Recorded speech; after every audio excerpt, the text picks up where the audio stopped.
Nick stood frozen, his expression grim. When Aurea was around, everything about Jaden was her responsibility. Nick had always focused on his work, never bothering with the little things. He didn't even realize just how terrified Jaden was of thunderstorms until now, and he had no idea what to do. He wanted to call Aurea, ask her how she used to handle this kind of thing. But then he remembered the way she looked at him before she left, cold, indifferent, like she'd finally stopped caring. The thought made his chest burn with anger. No, there was no way he was going to chase her down. That would mean swallowing his pride, and Nick Ambrose didn't beg anyone, especially not a woman who walked out on him. Then a thought hit him. Without wasting another second, he had someone bring Valentina over. Valentina arrived thinking Nick was worried about her being afraid of the storm and wanted her to stay the night for comfort. She couldn't have been more thrilled. The moment she saw him, she practically skipped over and slipped her arm through his with a flirty smile. "Did you miss me already? Is that why you called me over, Mr. Ambrose?" A flicker of disgust flashed across Nick's eyes. Though his face remained unreadable, he casually pulled his arm away and said flatly, "Jaden's afraid of the thunder. Stay with him tonight." Valentina's smile faltered. Nick had only paid attention to her in the first place because she resembled Gianna, maybe 70–80%. That familiarity had been enough to make him let her stick around. He'd even brought her into his home. But as far as real feelings went, there were none. He couldn't stand being physically close to her. Even what happened earlier that day, that had been nothing but a performance, staged to provoke Aurea. Valentina had picked up on it, of course, and she wasn't happy. But she didn't dare say a word. She knew exactly why she was allowed to stay near Nick, and it had everything to do with her face and nothing to do with who she was. Still, she wasn't giving up. If she could win Jaden over, she'd have a shot at winning Nick's heart too. She believed that with everything in her. Fueled by that hope, she headed upstairs. But the moment she stepped into Jaden's room and saw his face, ghost pale, eyes wide with fear, curl into a corner, she was caught completely off guard. Those cold, hostile eyes see through her way made her freeze in place. Nick was standing behind her, watching. She had no choice. Swallowing her fear, Valentina stepped forward, forcing a gentle smile onto her face. "Jaden, sweetheart, it's me, your favorite Anvi. Don't be scared, I'm here to protect you. Okay, come on, come to me." What she got in return was a sneaker to the face, followed by a crumpled hoodie. "Go away, I want my mom. I only want my mom." The shoe hit her squarely in the cheek. Tears sprang to Valentina's eyes from the pain. Her first instinct was to yell, but she held back and forced a sweet voice instead. "Honey, don't you remember? Your mom's gone. That awful woman abandoned you. She doesn't want you anymore, but Anvi does. I'm here for you. Let me give you a hug, okay?" She reached into the closet, trying to gently pull Jaden out, but Jaden slammed the closet door shut with a loud crack, right on her wrist. Valentina screamed, yanking her hand back as fast as she could. A nasty purple bruise was already forming. Clutching her wrist, she turned to Nick with tears in her eyes. "Mr. Ambrose, look at my hand. This is too much. Jaden's not just scared, he's out of control. I really think we should call a doctor." Then, with a self-righteous edge to her voice, she added, "Honestly, I think this is Aria's fault. She must have done something to him before. That's probably why he acts like this during storms. Otherwise, why would he lash out at me like that?" Nick's face darkened. He looked at Jaden, still curled up inside the closet, trembling, and his gaze grew complicated.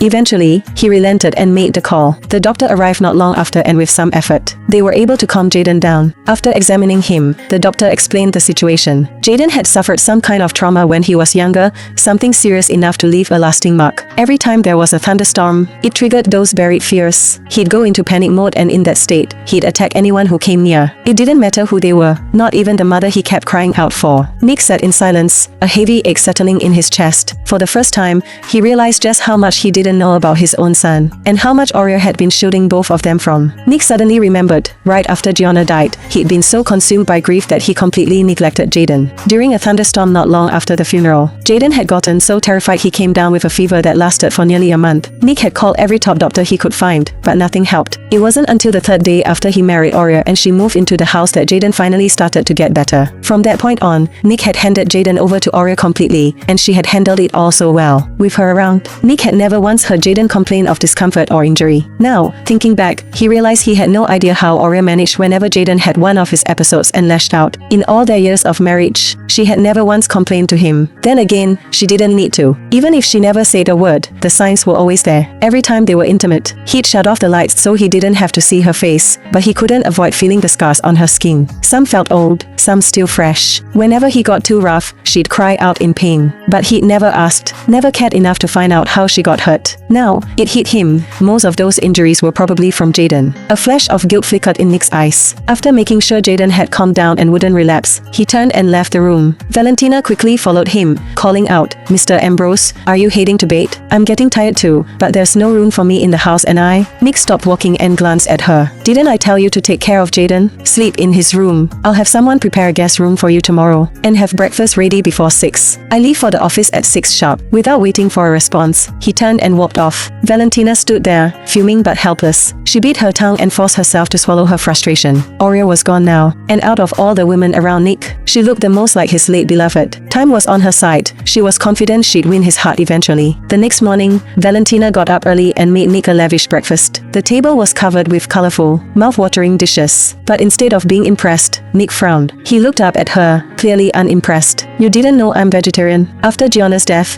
Nick had gone full vegetarian, hoping to accumulate good karma for her soul. It had been 5 years and everyone in his social circle knew. There was no way Valentina didn't. Of course Valentina knew. She did it on purpose. She wanted to stand out, be different from all the others. Smiling sweetly, she sat down next to him and held up a piece of braised pork. "A strict vegetarian diet can cause nutrient deficiencies. You need a balanced intake to stay healthy. Just one bite, okay? I stayed up all night making this for you." Nick's face darkened. He slapped the piece of meat out of her hand and growled coldly, "Get out of my sight. Valentina, the only reason I tolerate you being around is because of your face. Don't push your luck." He was done. With his appetite gone, he stood and walked away. Valentina stomped her foot in frustration. Still, she wasn't about to give up. She refused to believe she couldn't win Nick over with the face he used to love most. Nick had been at the office all day. He hadn't taken a break since clock in. It wasn't until his stomach growled that he realized he hadn't eaten a single thing. Massaging his temple, feeling slightly lightheaded, he turned to his assistant and asked, "Where's Aurea? Why hasn't she come with my lunch yet?"